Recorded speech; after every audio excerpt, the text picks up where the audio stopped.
Bien, lamento que estamos teniendo bastantes dificultades que dificultan que, en primer lugar, yo esté físicamente con ustedes en Madrid y ahora más recientemente con la sorpresa de que una institución pública en Madrid no tiene una infraestructura para conectar por Internet, con lo cual me había permitido hacerlo con mejores medios para que me vieran mejor, lo cual es tan importante, pero que para que pudiera yo utilizar toda una serie de diapositivas que no voy a poder utilizar. Yo soy una persona muy poco retórica, una persona de datos y no puedo hablar sin presentar datos. Y yo siempre en mis presentaciones las acompaño con muchísimas diapositivas.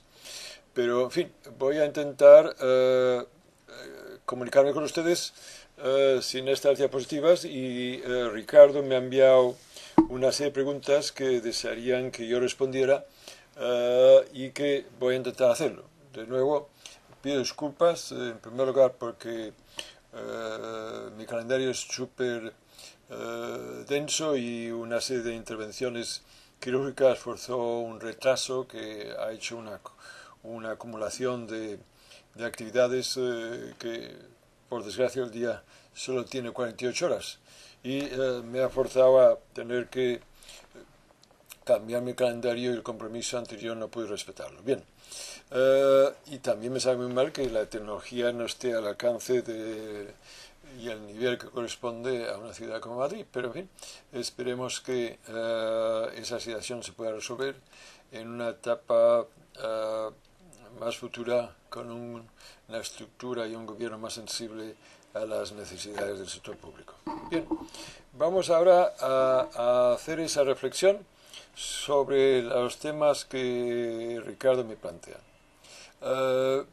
Hoy creo que es obvio, la realidad empírica es tan potente que señala que hay una enorme avalancha de las fuerzas conservadoras y liberales, lo que llamamos en el diario popular las derechas, contra el estado de bienestar. Esto es obvio. O sea que desde este punto de vista hay un ataque frontal al mundo del trabajo por parte del gran capital. Y de ahí que veamos una disminución de los salarios, una disminución de la ocupación, un elevado desempleo, una reducción de los derechos sociales y laborales, una privatización de los servicios públicos del estado de bienestar y una privatización de las pensiones y reducción de las pensiones. Y todo esto está claramente relacionado. O sea que en ese aspecto esa relación también debía forzar a todas las fuerzas progresistas de ver la conexión entre sus distintos temas que son capaces de movilizar para recortes en la sanidad, para recortes en la educación.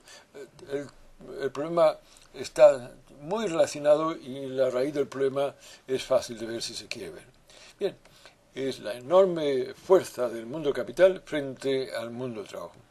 Y es ahí, en ese punto, que tenemos que darnos cuenta que esas derechas están consiguiendo lo que siempre han deseado. ¿Qué es eso, precisamente? Y se está entonces presentando como no tenemos otra alternativa, nos lo dice Bruselas, nos lo dice Frankfurt, aquí en Cataluña se dice nos lo manda Madrid y siempre se externaliza las responsabilidades. Miren ustedes, este es un enorme aparato ideológico que se está montando para hacer convencer a la gente normal y corriente que no es otra manera de hacerlo, que no hay otra manera de hacerlo. Cuando en realidad aquí la situación en Cataluña, Madrid, el gobierno central puede ser un problema, pero el problema mayor que hay dentro de Cataluña. Lo mismo en cuanto a España. Bélgica y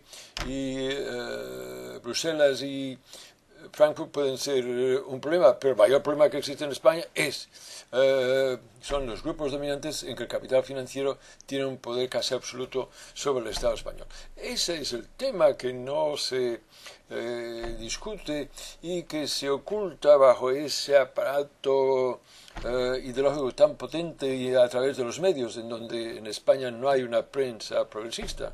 Es un dominio casi absoluto en que el centro se define como la izquierda, pero no tenemos un instrumento ni siquiera en los medios de poder presentar una respuesta a esta avalancha. Entonces aparece con esa imagen de que las pensiones no son sostenibles. Y se comienza de nuevo con el mismo argumento de que hay más y más ancianos que viven más tiempo, menos jóvenes, y ahí se crea un problema de que las pensiones no son viables. Y se repite tanto que al final cala en la población y parece casi de sentido común. Pues miren ustedes, ese sentido común es común por el poder de la estructura ideológica, pero no es verídico o creíble. ¿Por qué? El problema es fácil de ver. En España no es una falta de jóvenes. En España el problema es de falta de trabajo para los jóvenes y que las condiciones del mercado laboral están muy deterioradas. El hecho de que haya más desempleo, que haya menos gente ocupada, el hecho de que los salarios estén muy bajos, el hecho de que hay una gran precariedad, esto está afectando a las pensiones del futuro, no hay duda. No es el problema demográfico, es el problema laboral, que es parte de ese conflicto capital-trabajo, que es en la raíz de los problemas, tanto de las pensiones como de la crisis económica, financiera y más política del país. Entonces, es importante que se vea desde el punto de vista que estamos hoy bajo un ataque frontal y la misión nuestra es precisamente proveer información. Cuando yo volví del exilio me di cuenta que esto es un problema gravísimo, de ahí que cambiara un poco mi proyecto personal para poder popularizar la ciencia, para poder rebatir, dar instrumentos, informaciones, poder a la ciudadanía normal y corriente para poder rebatir esa situación. Y el blog mío, que espero que lo conozcan y lo distribuyan junto con el de Juan, Ganas de Vivir, es fundamental que la gente se la informe, y este libro que hemos escrito va en esa dirección. Intentamos ser accesibles, que se entienda bien, porque uno de los intentos deliberados de la ideología neoliberal es hacer complejas lo que en realidad son cosas muy sencillas. Y es ahí donde el mérito del libro de las pensiones es intentar desmistificar ese ataque frontal. Entonces, el punto clave no es la transición demográfica, es un punto que tiene que rebatirse. Y el punto clave aquí es la distribución de las rentas en el país entre las rentas del capital y las rentas del trabajo. Cuando el señor Draghi, con toda seriedad, dice que la Europa social no es sostenible, que las pensiones no son sostenibles, la pregunta que tiene que hacerse, ¿y cómo es que antes eran sostenibles? Y dice, es que la transición demográfica, oiga, tampoco hay para tanto, para que ahora no se pueda pagar las pensiones. Ya dice usted que ahora las pensiones son sostenibles, ¿por qué no son sostenibles? Y claro, como que no hay otros puntos de vista que aparezcan en los medios que puedan contrarrestar ese mensaje tan ideológico que además se presenta como riguroso y científico, pues ahí es que al final cala en la ciudadanía. Entonces, el punto clave es el conflicto capital-trabajo. Las fuerzas progresistas tienen que recuperar ciertas categorías de análisis porque ese olvido les enfeblece para entender la realidad actual. ¿Por qué estoy diciendo esto? ¿Por qué estamos diciendo esto? Porque la evidencia científica es abrumadora en este sentido. Mire, es fácil además de entender. Si las pensiones se pagan de las rentas del trabajo, el impuesto sobre la nómina quiere decir del trabajo. Entonces, a menor rentas del trabajo, menos ingresos al Estado. Mira que es fácil de entender. Entonces, lo que está ocurriendo es de que en la distribución de las rentas en un Estado, las rentas del trabajo han ido bajando debido a las políticas neoliberales, mientras que las rentas del capital se han ido disparando. Y como que el estado de bienestar se financia a través de las rentas generadas en el trabajo, es lógico que si las rentas del trabajo bajan, entonces hay menos ingresos al Estado y por lo tanto las pensiones. Ese es el tema clave, que es ahí ese conflicto, lo que antes solía llamarse la lucha de clases. Pues miren, no le digan lucha de clases, díganle como quiera, pero esa es la realidad, que la distribución de las rentas se ha ido polarizando más y más a favor del capital a costa de las rentas del trabajo. Entonces, esto es que no hay un problema de falta de recursos, hay un problema en la mal distribución de recursos, porque esa riqueza que se va creando resultado, entre otras cosas, del aumento de la productividad, no va a las rentas de trabajo, sino va a las rentas de capital. Que además, para empeorar la situación, como tienen poca rentabilidad en las inversiones en la economía productiva, porque no hay suficiente demanda, entonces invierten en las actividades especulativas y ahí es donde nos crean las grandes crisis financieras que son resultado de la desregulación de ese capital financiero de la banca, en la que ahí no hay ningún tipo de control y nos lleva a esa crisis financiera que, al paralizar la economía, resultado de la explosión de las burbujas de todo tipo, incluyendo las inmobiliarias, motivadas por un comportamiento especulativo, cuando explotan esas burbujas se paraliza el crédito, y es ahí. Entonces, ese es el punto que tiene que insistirse, que la transición demográfica no es el problema. Y a pesar de ello, se insiste de una manera de intensidad como parte de otro aparato ideológico que va acompañado con esa moda intelectual que se ha iniciado hace muchos años, que las clases sociales ya no existen, no han perdido relevancia, que ahí todos somos de clase media, que va desde la gente que tiene cerca de ser ricos a los gente que son cerca de ser pobres, pues una amalgama tan grande que casi todos los ciudadanos somos clase media.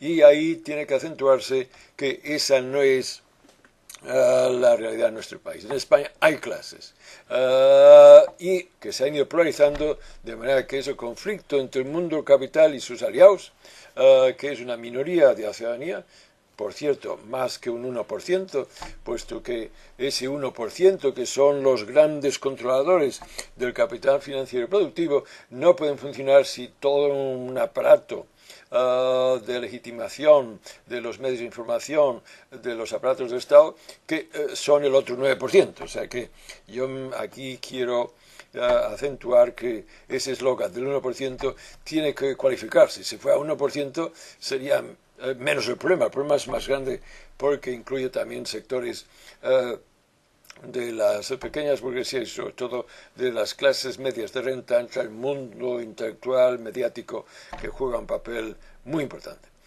Bien, espero que esto haya respuesto a la primera pregunta. La segunda pregunta que Ricardo me hace es en cuanto a si hay razones para estar inquietos al resultado de la crisis de las pensiones. Miren ustedes, la evidencia científica muestra de que no tiene por qué haber un problema. El problema que existe es debido a una variable política, no económica.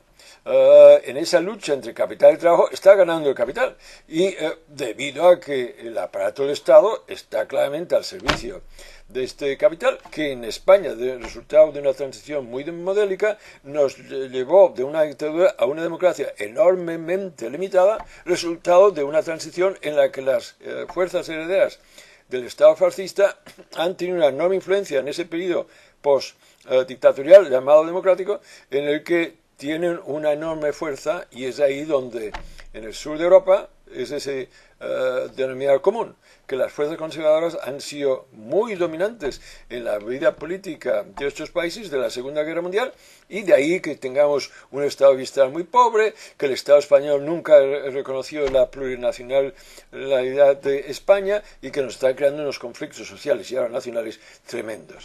Es el fin de una transición que esperemos que vaya de una democracia incompleta a una democracia completa, que es la segunda transición. Entonces, desde ese punto de vista, no es cuando el señor Draghi dice de que las pensiones no son sostenibles, esa es una declaración política y por lo tanto existe otra alternativa política. Es que esto tiene que captarse de la enorme importancia de ello. Cuando el presidente Zapatero congela las pensiones a fin de ahorrarse 1.500 millones de euros, es que habían otras alternativas. Podría haber mantenido el impuesto de propiedades, con lo cual habría conseguido el doble, 2.500.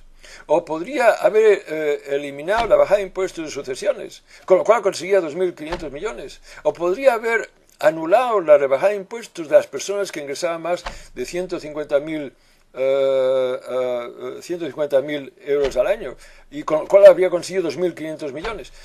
Que hay que entender que cuando se dice que no hay alternativas es una declaración política, no tiene que tomarse en serio. Y es ahí que, desde ese punto de vista, es muy, muy importante que se capte de que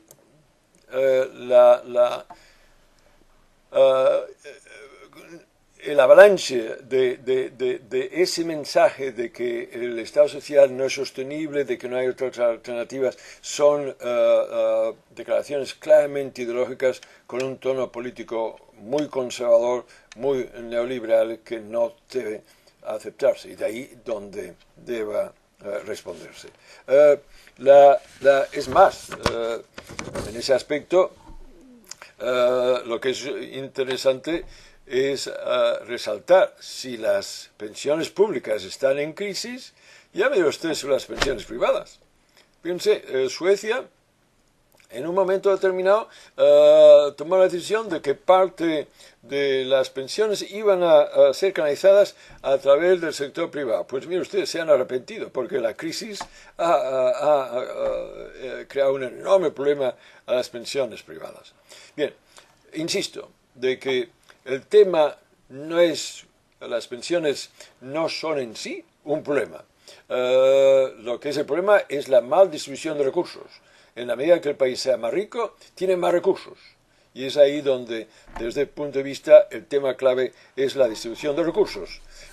Y el problema es que en esa distribución el capital ha ido absorbiendo más y más, y las rentas de trabajo han ido perdiendo más y más. Hoy en España, por primera vez en el periodo democrático, las rentas del trabajo ya son menores que las rentas del capital. Lo que les estoy diciendo, una frase,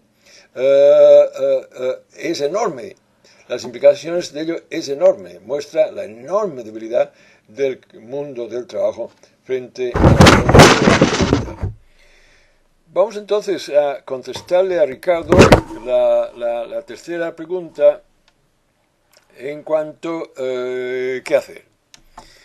Bueno, yo creo que lo decía antes al principio. Aquí hay hoy, en este momento, una enorme agitación social en el país.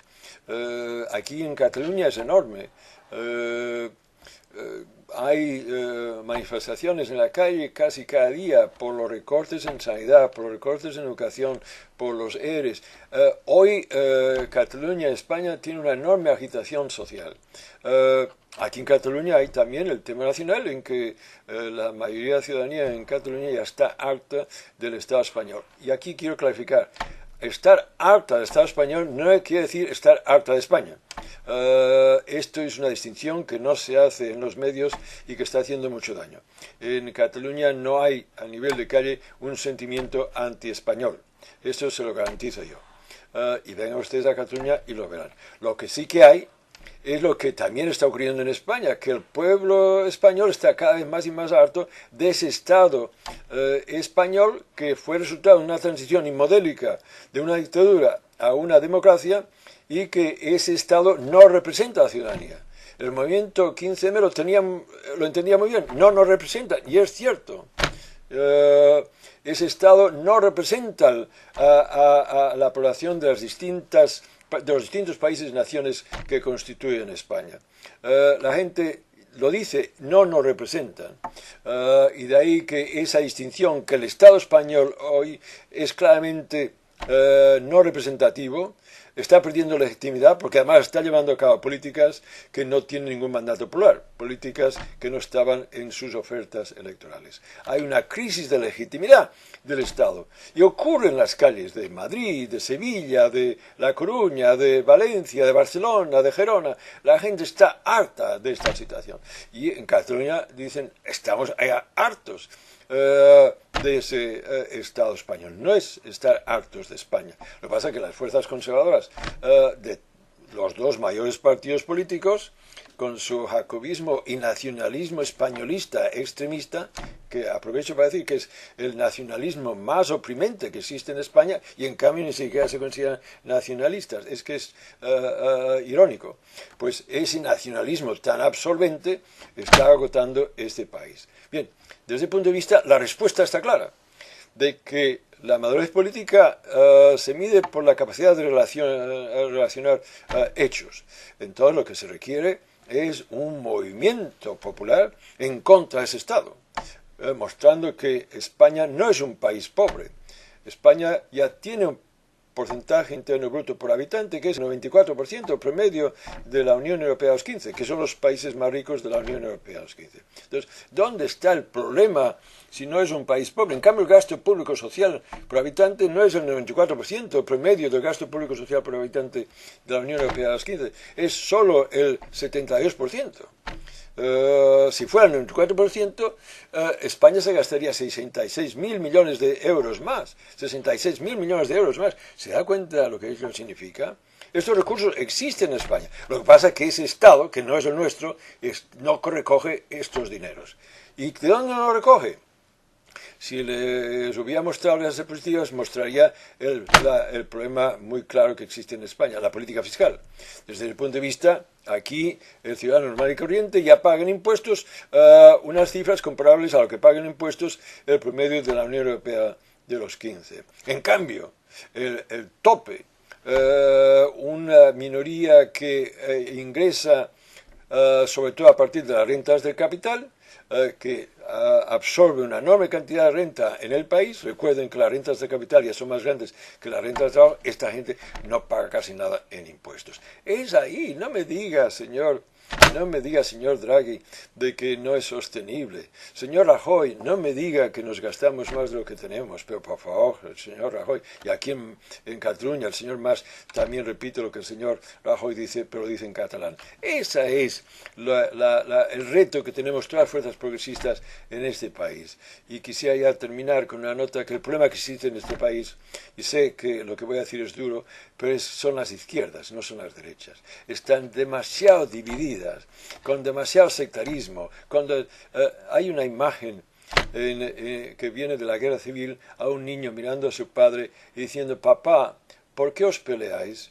Pues esa es una imagen que ya las fuerzas progresistas tienen que decirles a esas élites de los partidos también de izquierda, decir: basta ya. Hay que movilizarse para que las distintas fuerzas políticas y movimientos sociales se unan en cuanto a decirle a ese Estado no es nuestro, nos lo han robado.